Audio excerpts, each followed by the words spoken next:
अब लोग चेक करते हैं वोल्ट बोर्ड पे इसका साउंड कैसे है।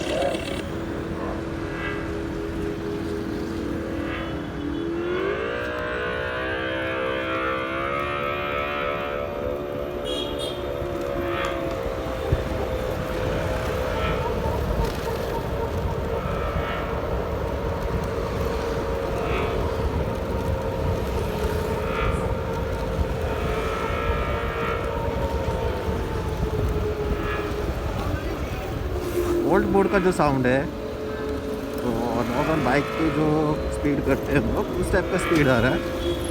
पर ठीक है, वेंटेज में जो वॉइस था उससे थोड़ा लाइट है। ये पूरा बाइक का लुक आ रहा है इसके अंदर।